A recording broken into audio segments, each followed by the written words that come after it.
What's going on, everybody, and welcome to your 16th AngularJS tutorial, in which we'll be learning something about HTTP service in AngularJS.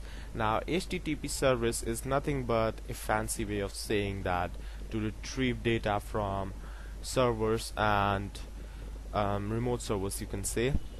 So it's kind of like the XML HTTP object we have done in JavaScript.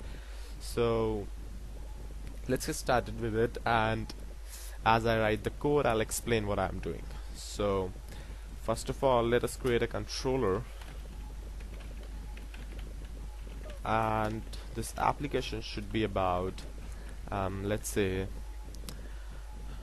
some people living in the town, their names and their, you can say, age. So let's create people as the controller name, and in the controller.js let's grab this data first.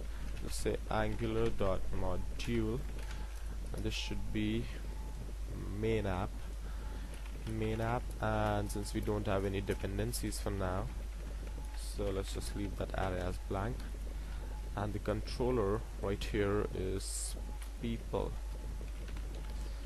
So we need to create an anonymous function right here, and to pass the scope, obviously. Now here you need to pass the HTTP object as well.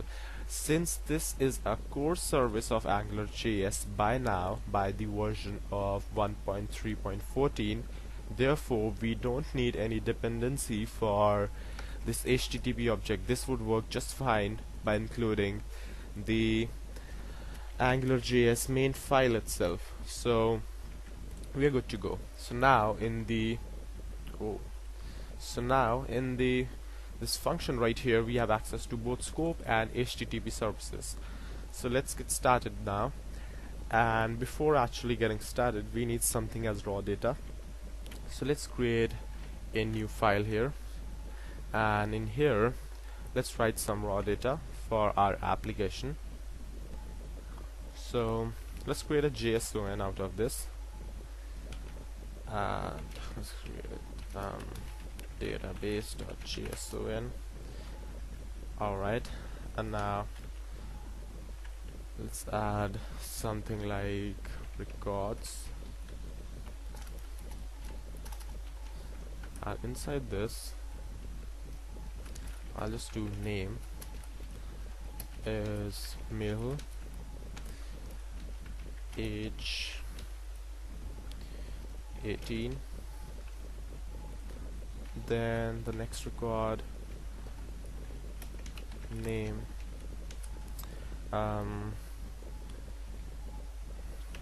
J, age 18, then the next one, any of these records would go, it's up to you. Name Alex, age 27, and the final one would be name anonymous, age. So our record, the last one, looks kind of fancy, but this is just an example of dummy records here. So let's now just increment it with a tab. So let's now just return to our code. Let's use the HTTP service to retrieve this data and to display it nicely in our document. So to do that, first of all, let's create some container kind of thing to actually work with. So I'll just create a list here, and I'll just say with the h2 names and age of programmers in the local area.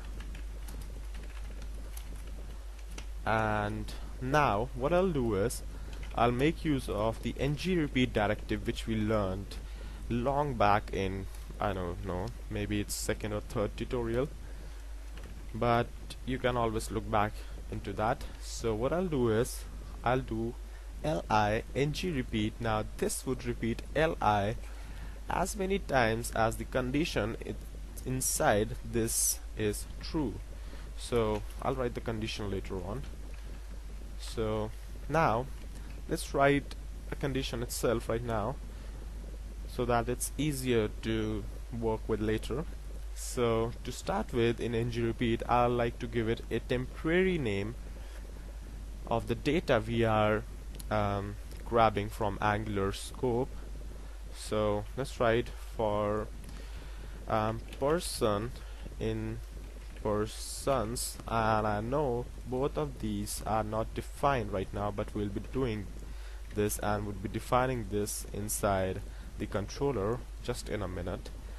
And when this happens, then I want person dot, and the database says name and a colon should be good, and then I want person dot age, if I spell it right. Yes. So our ng repeat is ready to work with, and now let's hook up the controller finally. So let's get to HTTP now, and how do we work with that? So to do that, first of all, write http dot get. Now this get would initiate a get request with anything we supply inside the parenthesis, the URL here.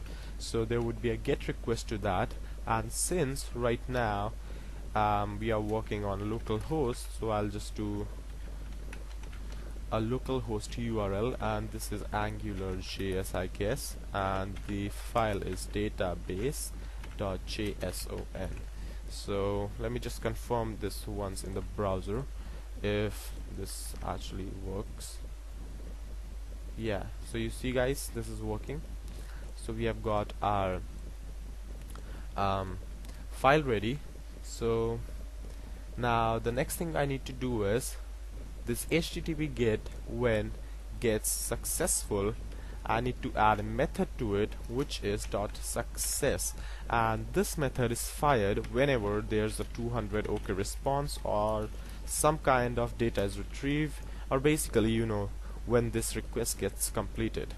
So on success I want something as response, obviously, in the anonymous call. So in the response, what I need to do is, now this one is a tricky part, I want this persons to be filled by the scope, since this was undefined right now, and we do not need to define the person because this is just a temporary variable iterating over persons again and again. So the main purpose of this code is to define somehow persons. Now what I'll do is I'll pass on the scope dot persons equals response dot whatever the response parent is, which is records this time.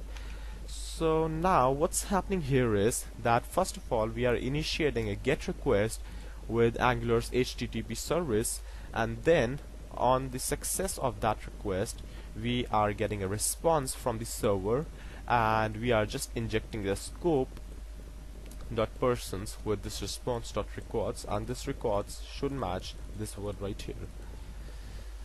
Alright, so now let's see the things, whether they are working or not. Here's the browser window, and let's reload this. Alright, so now you see that we have got a nice pretty list of all the users, names and the age of the programmers in the local area. So you see that if I check out the console and reload it once more, in the network area we see that there's a GET request to database.json, and in the headers, request headers, you can check out that it has been made by AngularJS page. The refer is this one. So this GET request by the HTTP module is listed here inside the network area. So if you reload this, you'll see that this data loads a little later because there's some time took by Angular to actually initiate a GET request and get the response data and fill all of that stuff. So you see this is a kind of very simple application which is repeating itself again and again. So I could actually create a search bar here as well, search box here as well, which would kinda give me an option to filter out the listings on the basis of names and age respectively, or whatever I like. It's kinda creating a kind of dynamic filter.